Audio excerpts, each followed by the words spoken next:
This president has been very clear that we need law and order in this country. He's taken extraordinary action, talking about activating the National Guard, as we saw happen in Minnesota, criminalizing interstate travel that is geared towards inciting violence, making sure that those individuals are prosecuted, labeling Antifa as a domestic terrorist entity that will be prosecuted as such. This president's taken bold action. This is the law and order president. Going back to his convention speech, he's always been about law and order in this country. And he's taking every single possible action to ensure that our streets are safe. Because what this does, this demeans the peaceful protesters who have a legitimate grievance when we see angry mob mentality take over in those horrific images of businesses burning and fires in the streets of this country.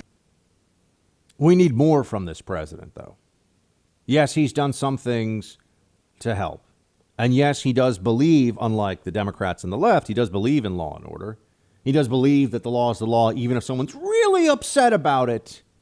Doesn't change it. But we need more. Trump has not given us enough yet to stop this. The movement here, so to speak, the insurrection, if you want to call it that, has momentum. It's growing. It's not going away. Remember, we are in the midst of an economic depression. There are 40 million people who have lost their jobs. People have been locked in their homes effectively because of the COVID hysteria for months. The damage done to mental health across the country is catastrophic. People have snapped. I'll be honest with you. I was having some days where I was starting to feel like, what is going on here? I was feeling psychological duress from being told that we're going to have, we may never be able to hug our relatives again, never be able to see our loved ones again that are of a certain age because of this COVID mess. And our economy may never be the same, never go to restaurants again. This is what the so-called experts, who are idiots, were telling us. But there's a lot of rage. This rage has been building up, but now the left, in Alinskyite fashion, is taking it and weaponizing it and directing it for their own purposes instead of at what is really the problem here, which are overwhelmingly Democrat governors and mayors in Democrat states who have locked down and been oppressive and tyrannical because they think that that's what they should do, because they feel like it, essentially, because that's who they are at their core. No protests from all these people for the jobs that are lost, from the destruction of religious liberty, that we have gone through the greatest overreach of government authority in my lifetime, smashing dreams, smashing businesses, life savings, putting people in food lines across the country. They're not protesting that. One cop murders a man in Minnesota, and now everything is fair game. It's a free for all. Light anything you want on fire, destroy it. Think about what has happened here. Matt Walsh, who is over at the Daily Wire, I don't know Matt well. I've had him on a few times, and we worked together briefly at the Blaze, but we didn't really come into contact that much. I give this guy credit. He's somebody on the right with a backbone. There aren't that many of us. There aren't that many people who will say things even when they're deeply unpopular on the right. Or when they're going to get so much hatred from the left that you have to worry about your safety. Matt does good work, which for me to say that is rare, as you know. I don't run around with effusive praise, but my praise is meaningful as a result. His thread here on Twitter is just amazing. Just amazing. He did the research. He pulled it together.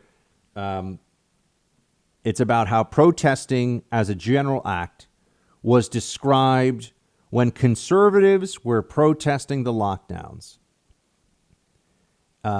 Vox.com wrote a piece called The Whiteness of Anti-Lockdown Protests. And as Matt writes, it's racist because it might spread the virus to black people. That was if you were a white person protesting government tyranny, which is what it was, and it was stupid, and it was based in nothing. I walk around now without a mask. I talk to people. I deal with people without masks all the time now. I'm done. It was all crap. It was all a lie. It's nonsense.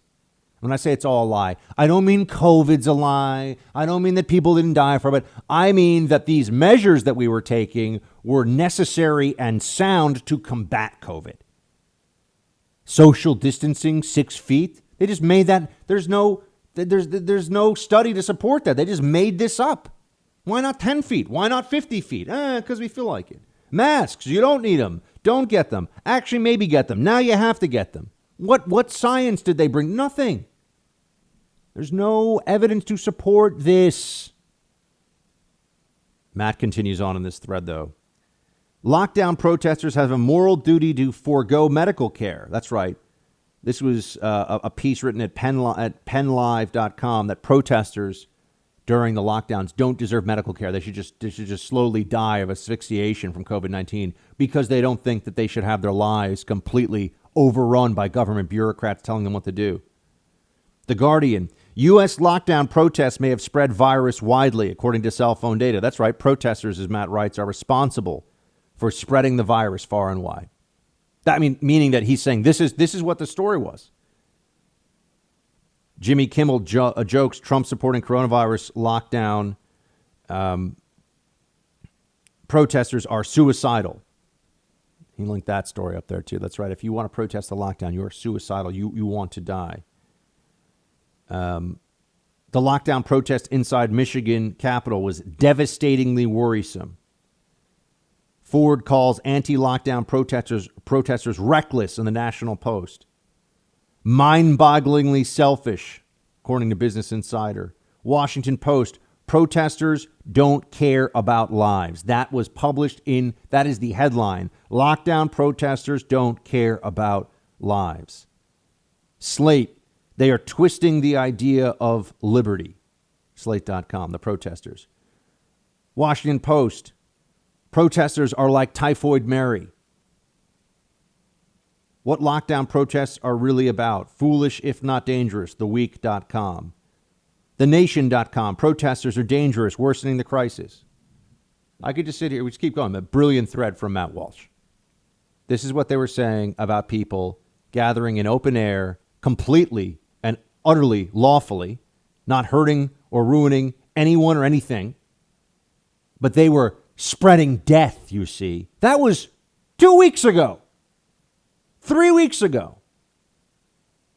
Oh, but now when people want to get together in a mob, which is happening right near my apartment as I talk to you, my friends, the mob is gathering. I can hear them out in the streets. As that mob gathers, we're told that they have a righteous cause. Attacking cops, looting stores, burning cars. Righteous, that's what the left wants you to believe.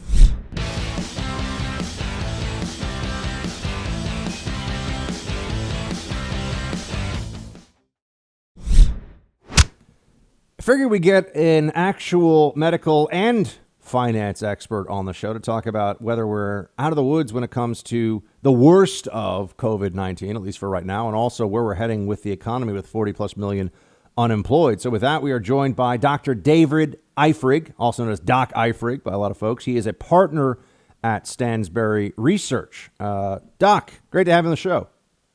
Thanks for having me, Buck. Appreciate it.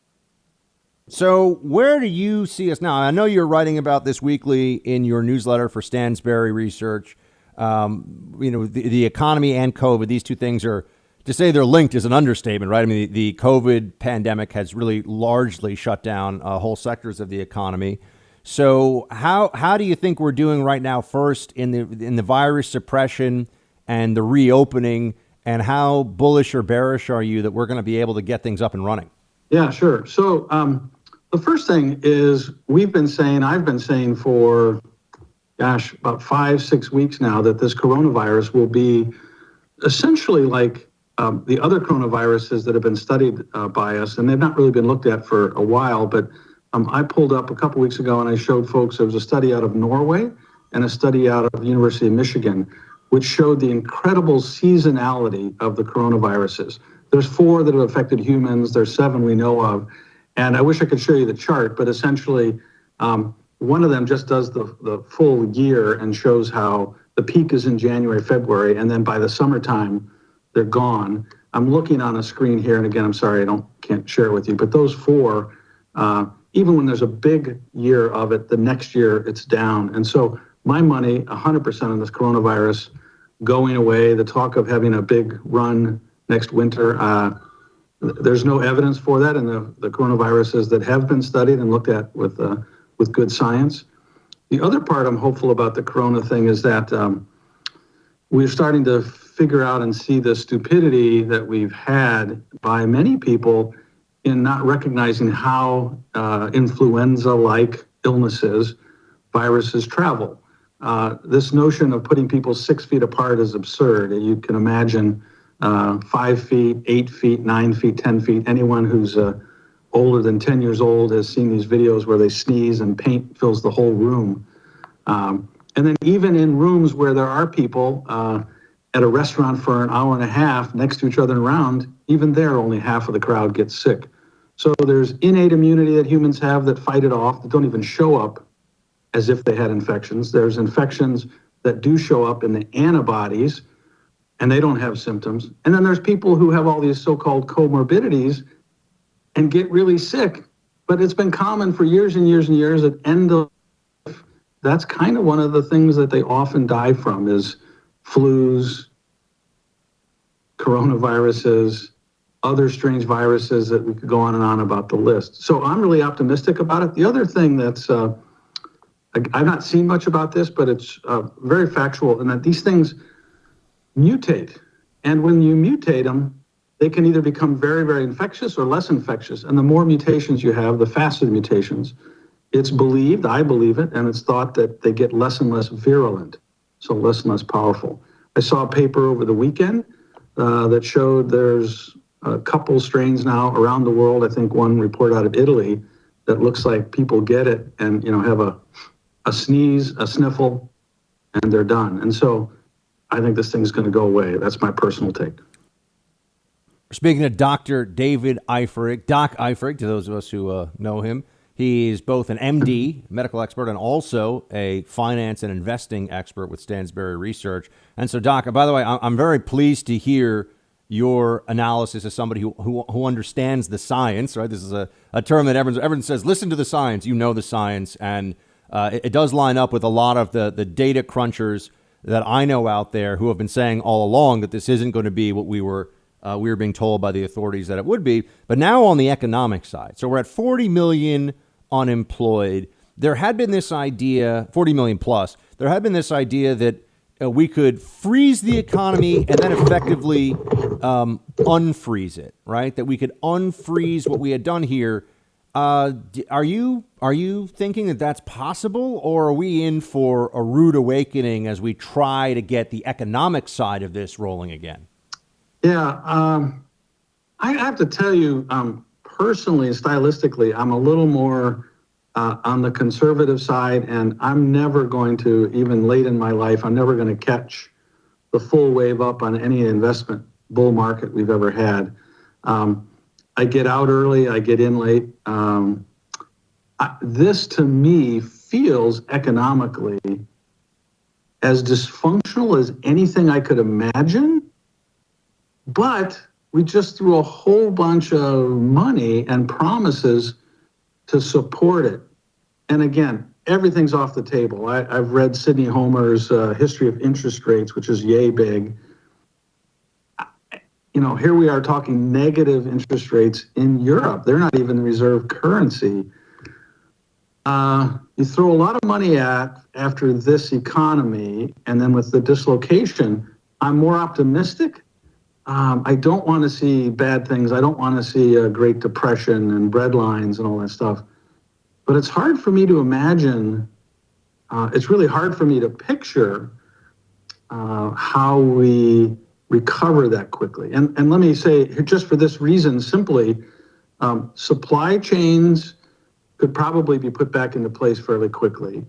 But you can't, they've slaughtered some pigs early and chickens early, cattle early. So there might be a meat supply problem, and vegetarians would be, yes, that's fantastic. But even that process, getting it to me in the form that I prefer, which would be a restaurant situation, those are a long ways away. And what, 7% of the economy is sit down, eating, restaurant, even takeout stuff. I don't, those people have moved on. The chef has gone here. They've gone back home. They don't have money to open up another restaurant, and the people that were working for them are gone and displaced. My fingers are crossed. I'm hopeful, and certainly a stock market running up this fast is supposed to be sort of a predictive sign. The market knows what's coming. I'm still being very, very conservative in my own investing, and still being very conservative in what I tell folks. And frankly, I didn't get in at the bottom a couple weeks ago and say, buy, the recovery's here. Trillions of dollars are coming towards us. I didn't tell people that because I've not seen government be that successful with making it happen. But man, it's a bucket of water. I'd actually be curious to hear what you think, what you're feeling, what you're seeing. You're in New York City. Yeah, well, I mean, I'm in New York City, and it's mayhem here on the streets, and there's a huge protest that's about to be happening right next to where I am right now, right near where I live, and things are getting pretty crazy out here, and I just think that the competence of government is beyond any question now, in that it is incompetent, and that the government doesn't really have the ability to pull off a lot of things that I think it says or believes that it can. But, America is the most dynamic engine for the creation of wealth in the history of the planet. And so if we can just get the buffoons out of the way, I think things will get up and running again. But I'm kind of with you, where I feel like, how can anybody know? Because there's no one has modeled this, right? No one has modeled COVID and then mass riots across America, the destruction of small businesses, and the trillions and trillions of dollars of spending that have occurred just in the last 3 months. So I have my concerns about it, but I like to try to be an optimist. But Doc, for people who want to check out some of your research, just should they go to stansberryresearch.com, or how can they get an intro? Yeah, so the best way to get an intro, in my opinion, is to test this out for free. We have a daily piece that I put out called Health and Wealth Bulletin. It's at healthandwealthbulletin.com, and we put out free thing from there. A couple of newsletters. My favorite is Retirement Millionaire, where I blend my Wall Street background, Goldman Sachs days. Then I went to medical school late in life, which is why I'm so sort of crotchety and cynical, because I didn't have to be kowtowing to anybody. So I sort of blend my finance experience with my health and medical stuff and give it to you in a newsletter there called Retirement Millionaire. That's my favorite, and that's the least expensive. But healthandwealthbulletin.com will give you a flavor of what we talk about and write about and think about.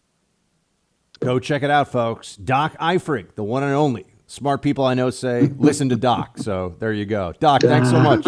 Thanks so much. Buck. See you, man. Bye.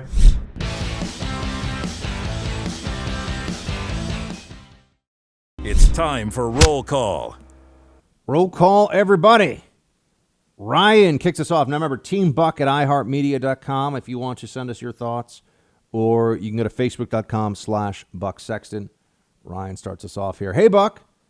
That was some straight up rock and roll to have the President of the United States call into the Freedom Hut. Loved it. You went from me calling in about the possibility that Trump would be president to Donald Trump calling in as the president. That's cool. Ryan, I agree. That is in fact cool. So thank you very much for that, and appreciate you writing in. By the way, I didn't mean to skip past the penalty box. Producer Mark, how are you doing, buddy? Good. How about yourself, Buck?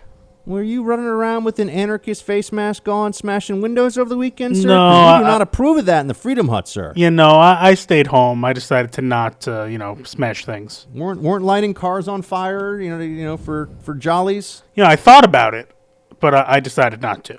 Got to be careful with those incendiaries. You burn your hand. You got to make sure that you have gloves on or something, or else it's like grabbing a hot pot without a mitt. Yeah, I had my oven mitts ready. I had a can of gasoline, but I just decided no, not today. I mean, these people that are doing this in New York City, they're so it's outrageous. It's outrageous, man. And there's more of it coming. Tomorrow I'll have some updates for people, because tonight it's planned for right in my neck of the woods, right over here.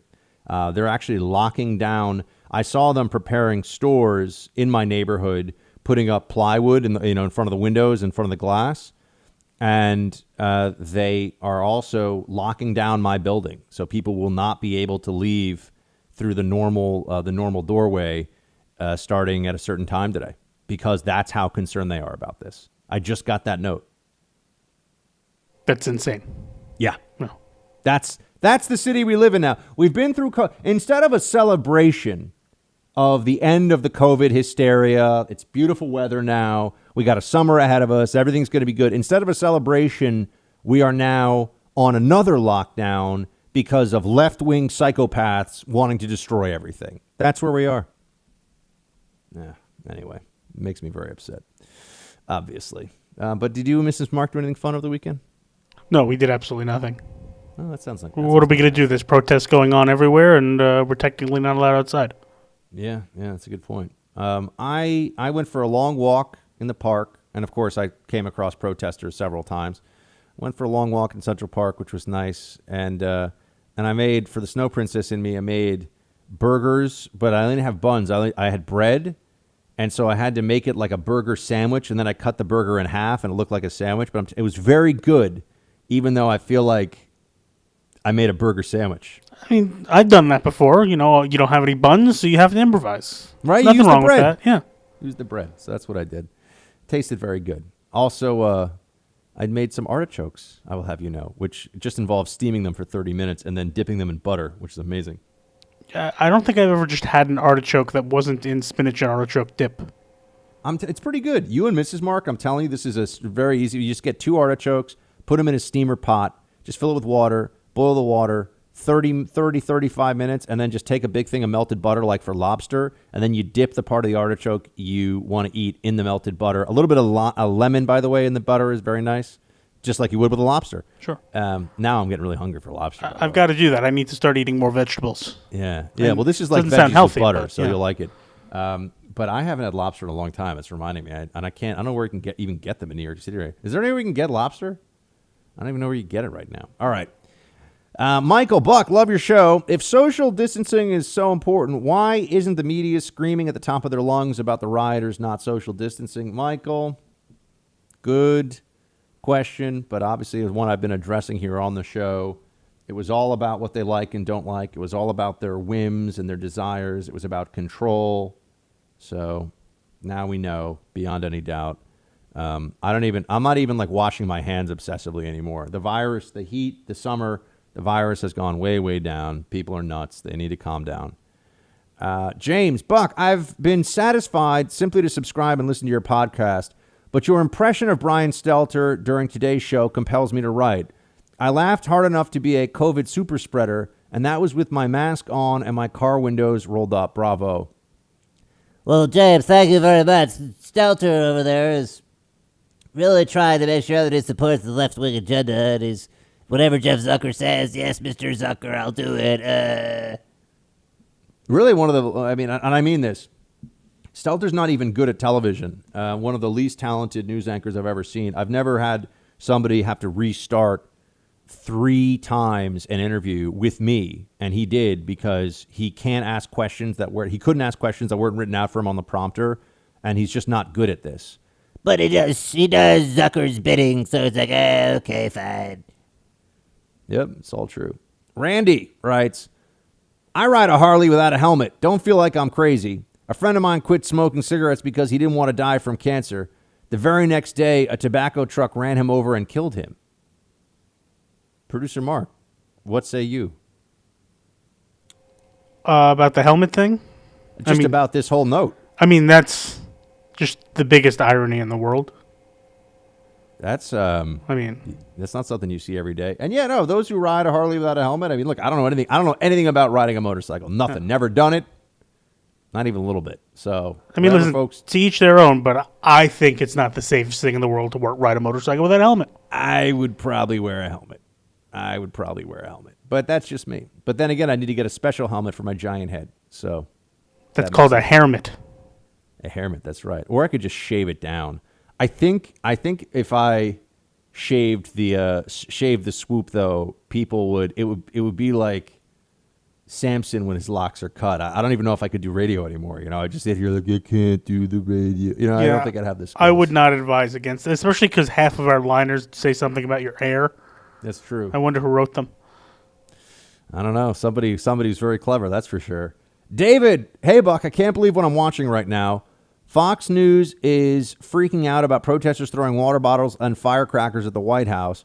Fortunately, the Secret Service is fighting back with bicycle barricades. This is madness, and all these journalists are absolute morons. Keep up the great work. Yeah, the stuff last night in D.C., I have friends down there who were sending me updates throughout it.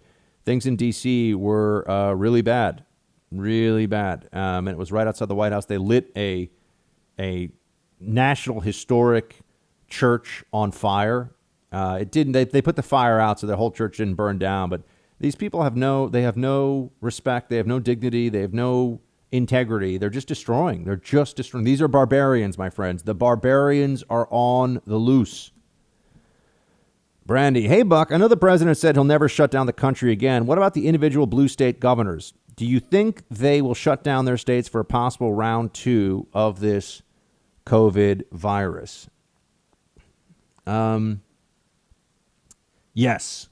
If they have an opening, Brandy, I think they will try to shut down for round 2 of the COVID virus, which is why it's so important that we have this debate right now about the COVID virus and make sure that we understand what was necessary to defeat it and what was not.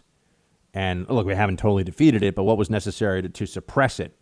So I do think that blue state governors will try this again. And they're just going to remember all that their point of view is that their people should get paid who stay home. A lot of people work remotely. Government employees keep getting paid, and the federal government will make up the shortfall. It's almost like the federal government pays for everybody to have a stay-at-home vacation.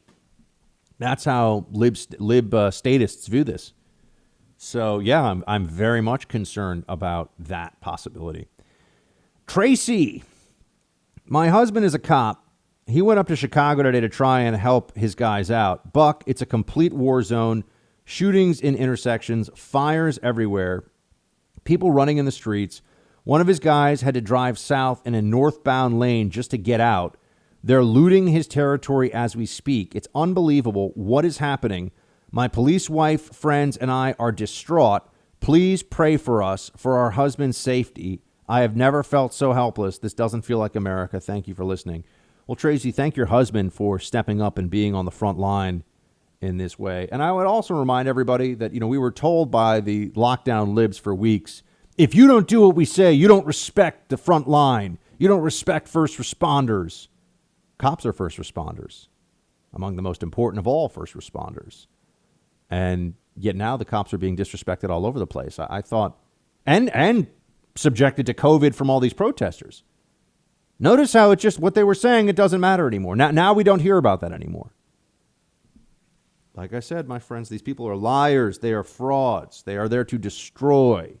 They are not bringing you information. And the media is look, we're in a media war in this country. Don't make no mistake about it. I'm on one side and they are on the other. And we're in a fight to the end here. There's not coming back to the middle. But yeah, Tracy, look, keep your head up. We'll get through this. We'll be all right. It feels like we're talking about COVID again. And now we're talking about the riots. We'll get through this. We're in this together. But no, really, I mean, this, it will be okay in the end. You just got to keep fighting. You got to keep your shield high, honestly. That's why that's the motto of the show. You got to just keep fighting, keep going, keep grinding.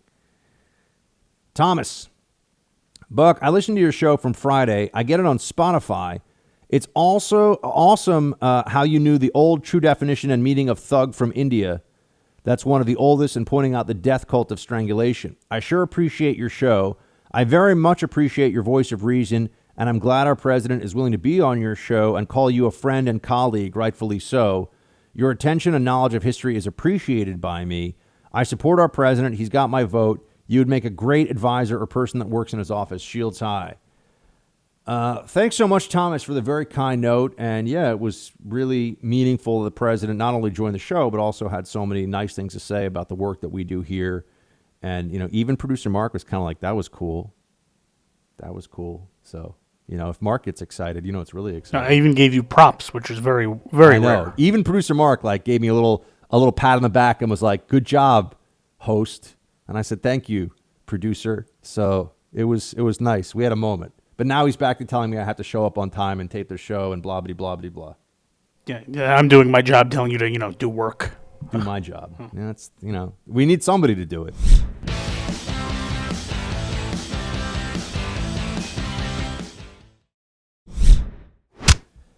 More roll call, everyone, and I'm thinking I'll probably have some stories for you tomorrow myself to share about what goes on here in the city. I think tonight's going to be the worst one yet in New York City and in a lot of other places. This is not going to stop until we make it stop. People don't have jobs to go to. People don't care. We are in a perfect storm right now of mob, anarchic violence and destruction, and good people, courageous people have to step up to stop this thing. Thomas writes, Buck, I just listened to your show. Oh, we already did Thomas before. Dan, Buck, I am a simple man. I work, pay my taxes, love my country, and want nothing more than to enjoy a beer on my rooftop while watching NBA. Producer Mark can tell you what that is. Oh, I'll have to ask him later. At what point is it all too much? I didn't ask for any of this, and I just want to get back to work and living my life. I'm not especially political, but the state of our country has forced me to pay much closer attention. I'm around your age, Cornell University. Oh, wow. God willing, we both have a long way to go in this game. I'm seriously looking at property in Florida, Texas, and South Carolina. It's funny, Dan, so am I. As these blue states have simply become too much for me. I guess what I'm wondering is, what are other level-headed people like yourself thinking? I'm saddened by this because I grew up in the tri-state area. I love New York City, New Jersey, Connecticut, and the Acela corridor in general, but I don't think I can do this for the second half of my life. What say you? Dan, we are kindred spirits in many ways, my friend. I'm thinking about this every day now, all the time. There's a part of me that doesn't want to abandon my home in the city that I love to these barbarians, and the lib apparatus of the Democrat Party that is just destroys, just takes and destroys and lies. But then there's a part of me that wants peace and wants a family and wants to go to bed every night knowing that I am in a place not surrounded by lunatics, and if I need to, I can get to, an AR that I practice with regularly and that I've had plenty of training with from my CIA days, and if somebody comes into my home or my property, it will be a huge mistake. Whereas right now, some of the, what am I going to do? Some of the edged weapons training might come in handy, but that's only going to help you with, real close quarters if you have to defend yourself. As you all know, can't own a firearm really in New York City. I mean, you can, but you have to go through a horrific process of all kinds of nonsense. And as you also know, if you had to use a firearm to defend yourself or your home in New York, you're going to then spend the next probably 3 or 4 years of your life fighting with everything you have to keep yourself out of prison. And they will arrest you, and they will try to press charges against you, because that's the city we live in. Law-abiding gun owners defending themselves in New York are a target for the authorities. De Blasio would be saying how it was excessive force. Doesn't matter what the situation is. I can tell you right now, in this city where I live, if someone beat down my door with an axe and I happen to have a firearm, which I don't because I can't here, and I defended myself, there would be there'd be leaders of the community and de Blasio and these other people saying that it was excessive force. Guaranteed. Sonny, I'm so happy I finally stumbled on your show on Pluto TV. I'm from Texas, and I watched your show on The Blaze a long time ago. I love your opinion. You were the one that really made a lot of difference to me to understand some of the craziness out there. Thank you, Buck. I'm back on Team Buck. Well, Sonny, you're very, very welcome. We saved a seat for you. I don't know if you see it, but you found it apparently. So that makes me very happy, and great to have you back. And thanks for staying with us all this time. But back to what Dan was saying about looking at property.